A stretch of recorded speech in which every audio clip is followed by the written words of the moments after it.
Assalamualaikum warahmatullahi wabarakatuh. Perkenalkan saya Yeti Fatimah dengan nomor induk mahasiswa 010424011026. Di sini saya akan memaparkan mengenai dokumen draft skripsi penugasan mata kuliah penelitian kuantitatif bab 1 sampai bab 3. Judulnya itu adalah pengaruh komunikasi interpersonal ayah terhadap kesehatan mental mahasiswa di Purwakarta. Nah, kenapa kesehatan mental saat ini menjadi salah satu isu yang sangat penting, khususnya di kalangan mahasiswa? Mahasiswa ini berada pada fase dewasa awal yang menghadapi berbagai tantangan, mulai dari tuntutan akademik, tekanan sosial, masalah ekonomi, hingga kekhawatiran mengenai masa depan. Kemudian berbagai tekanan tersebut dapat memengaruhi kondisi psikologis apabila tidak diimbangi dengan dukungan sosial yang memadai.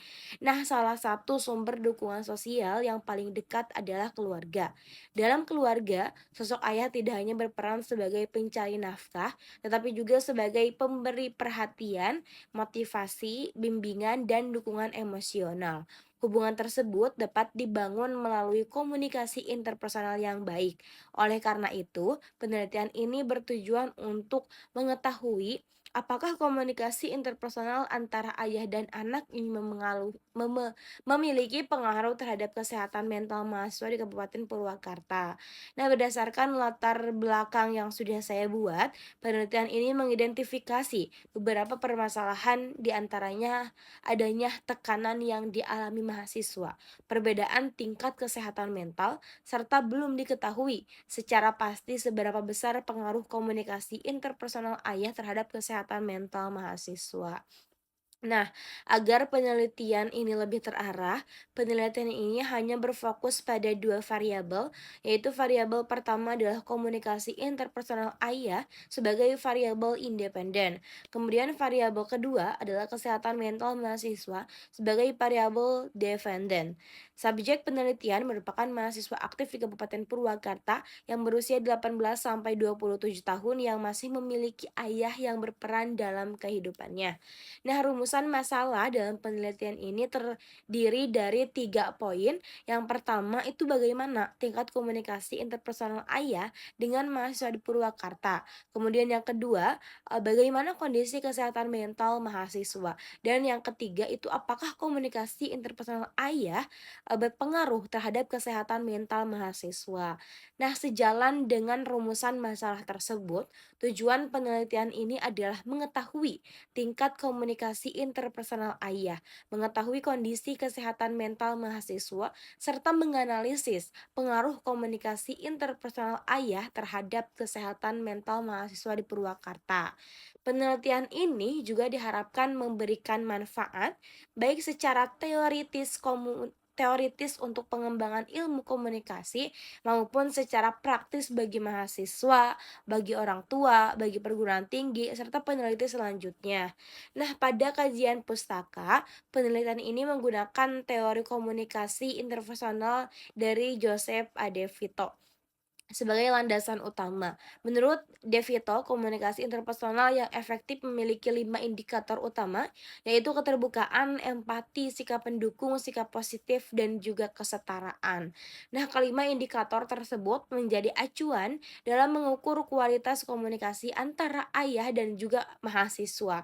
Nah, semakin baik komunikasi yang dibangun melalui 5 aspek tersebut, maka diharapkan mahasiswa akan memperoleh dukungan emosional yang lebih baik dalam menghadapi berbagai tantangan kehidupan. Selain membahas komunikasi interpersonal, penelitian ini juga mengkaji konsep peran ayah dalam keluarga.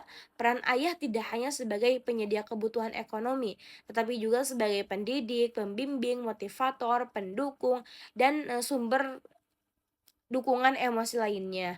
Keterlibatan ayah melalui komunikasi yang berkualitas diyakini mampu meningkatkan rasa percaya diri, kemampuan mengelola stres, serta ketahanan psikologis mahasiswa. Nah, kemudian selanjutnya penelitian ini membahas konsep Kesehatan mental itu dipahami sebagai kondisi ketika seseorang mampu mengelola emosi, menghadapi tekanan hidup, membangun hubungan sosial yang baik, serta mengembangkan potensi dirinya secara optimal. Nah, dalam penelitian ini juga, kesehatan mental diukur melalui 5 aspek, yaitu kesejahteraan psikologis, kemampuan mengelola stres, stabilitas emosi, kepercayaan diri, dan kemampuan beradaptasi dengan lingkungan. Nah, dari 5 aspek tersebut digunakan sebagai indikator untuk mengetahui kondisi kesehatan mental mahasiswa yang ada di Kabupaten Purwakarta. Nah, berdasarkan teori dan penelitian terdahulu, penelitian ini berasumsi bahwa semakin baik komunikasi interpersonal antara ayah dan mahasiswa, maka semakin baik pula kondisi kesehatan mental mahasiswa. Sebaliknya, komunikasi yang kurang efektif berpotensi menyebabkan rendahnya dukungan emosional sehingga dapat meningkatkan resiko stres, kecemasan, maupun gangguan psikologis lainnya. Nah, pada bagian metode penelitian, penelitian ini menggunakan pendekatan kuantitatif dengan tujuan menguji hubungan antara variabel komunikasi interpersonal ayah dan kesehatan mental mahasiswa. Data nantinya dikumpulkan menggunakan angket atau kuesioner dengan skala Likert. Responden penelitian adalah mahasiswa di Kabupaten Purwakarta yang memenuhi kriteria penelitian. Dan selanjutnya data akan dianalisis menggunakan teknik statistik untuk mengetahui apakah terdapat pengaruh yang signifikan antara kedua variabel tersebut atau tidak. Nah, sebagai penutup, penelitian ini diharapkan dapat memberikan kontribusi dalam pengembangan ilmu komunikasi, khususnya komunikasi interpersonal dalam keluarga. Selain itu, hasil penelitian diharapkan dapat menjadi masukan bagi para orang tua, khususnya ayah, agar semakin menyadari pentingnya membangun komunikasi yang terbuka, empati, dan mendukung dengan anak. Dengan komunikasi yang baik, diharapkan kesehatan mental bagi mahasiswa dapat terjaga sehingga mereka mampu menghadapi tantangan kehidupan akademik maupun sosial dengan lebih baik. Itu saja yang bisa saya sampaikan. Terima kasih. Wassalamualaikum warahmatullahi wabarakatuh.